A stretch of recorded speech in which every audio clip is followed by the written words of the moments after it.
amiguinhos, tudo bom com vocês? E bora lá para um vídeo aqui recheado de dicas. Gente, eu sempre recebo de vocês, professora, como que estuda? Qual que é a ordem correta? Como que eu estudo língua portuguesa? Ou seja, como que eu estudo, né? Se você for ligeiro, você não vai aplicar só as dicas que eu vou passar aqui para língua portuguesa. Você acaba aplicando para toda a matéria, porque a gente é malandro, né? A gente eu vou adaptar, vou acabar colocando para língua. Se você não sabe como estudar língua portuguesa ou qualquer outra matéria, você vai aprender aqui a forma correta.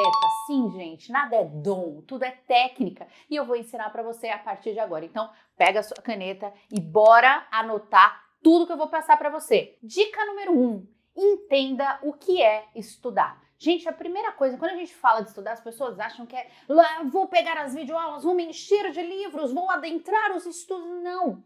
Muitas vezes a gente não sabe primeiro como organizar isso. Claro, eu vou mostrar para você como organizar.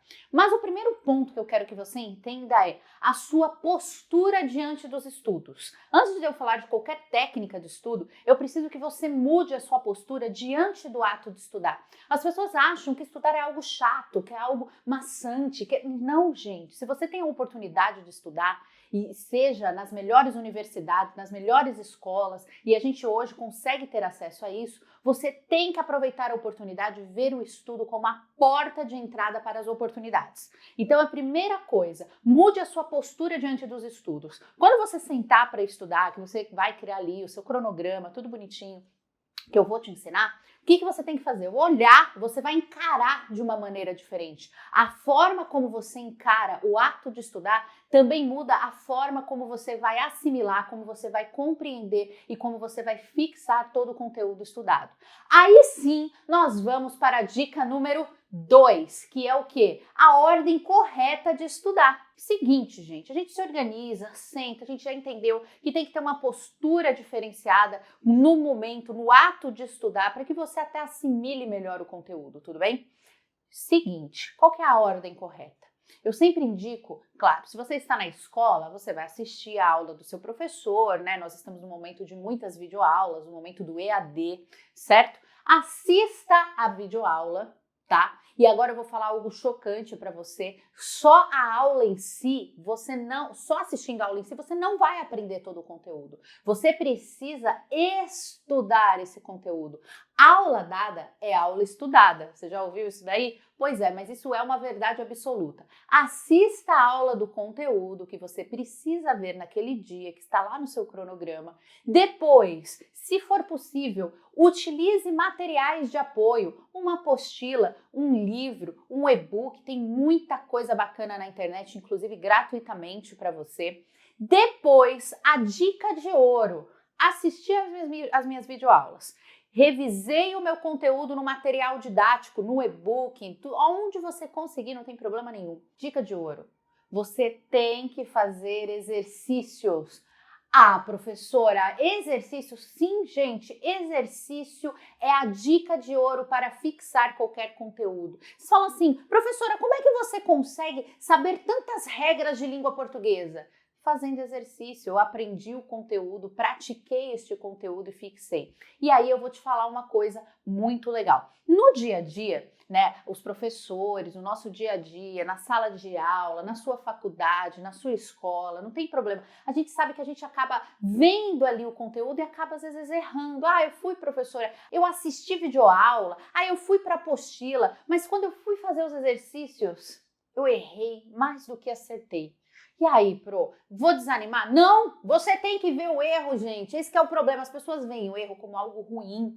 Não, o erro é uma coisa boa. Veja o erro como uma coisa boa. Toda vez que você errar, olha essa dica, toda vez que você errar, por exemplo, estudei lá a crase, assisti a sua videoaula, professora, aí eu fui lá para os meus materiais didáticos, consegui baixar um e-book, uma apostila bacana, de graça, tal.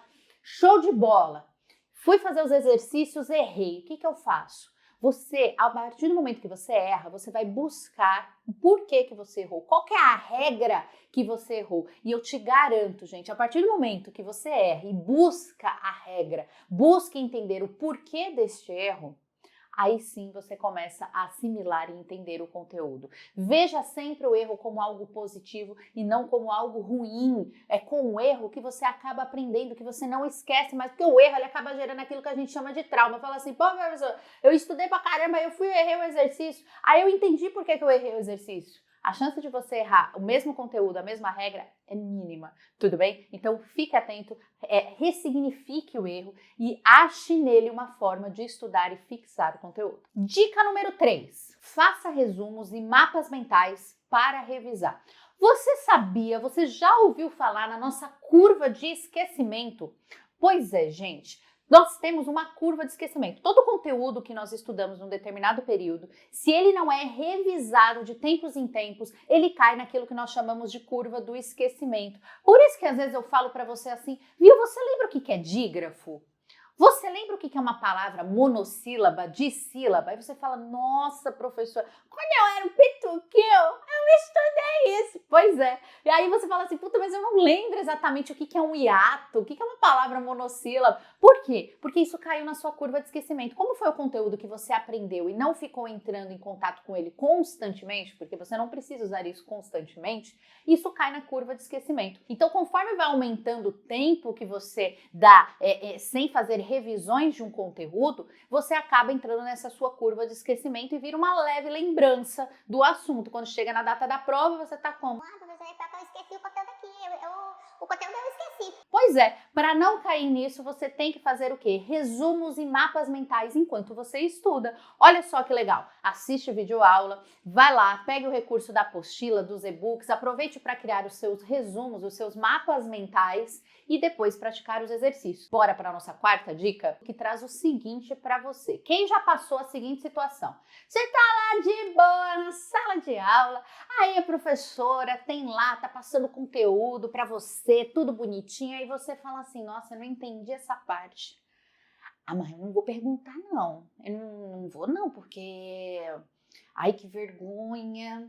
Ai, e às vezes, toda aquela fileira do seu lado está com a mesma dúvida e ninguém tem a audácia de fazer a pergunta. Agora eu te pergunto, por que vocês não fazem a pergunta?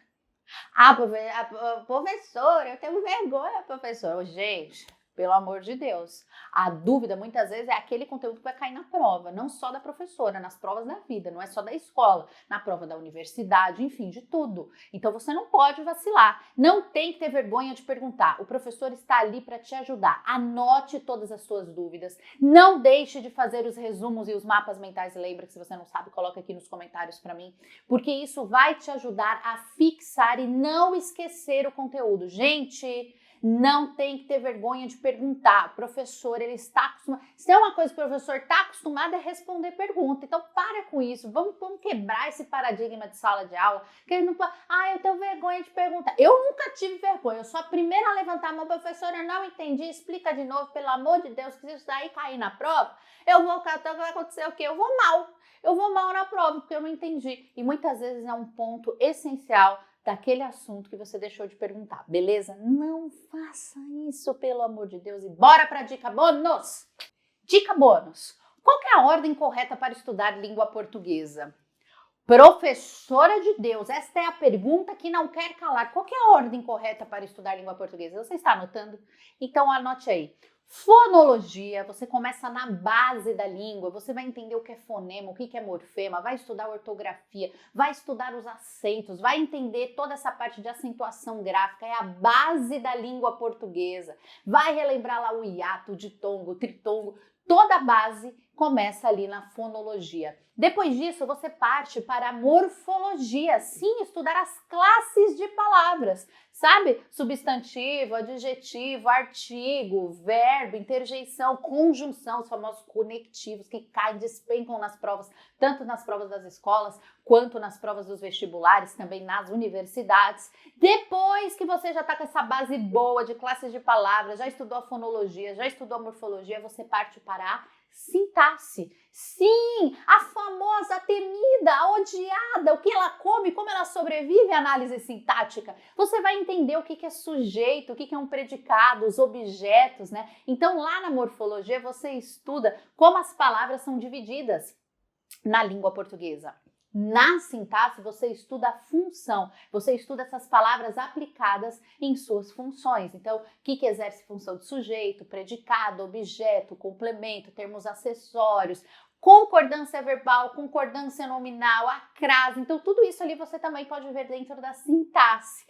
Partiu daí, essa é a base sólida da língua portuguesa. O que você tem que estudar de maneira complementar? Eu indico que você estude semântica e estilística. Nesse caso da semântica e da estilística, tanto faz a ordem. Não tem problema nenhum você estudar um ou outro primeiro. Pode ser estilística primeiro ou a semântica primeiro, não tem problema nenhum. Você decide. Mas é importante que você estude todos os conteúdos. A semântica, ela trabalha a significação, o significado das palavras dentro da língua portuguesa, dentro dos mais diversos contextos. A estilística, ela vai trabalhar os vícios de linguagens, as figuras de linguagens, denotação, conotação e diversos outros conteúdos. O que você achou? Professor, essa dica boa salvou o mundo. 1, 2, 3, salva o mundo, prof.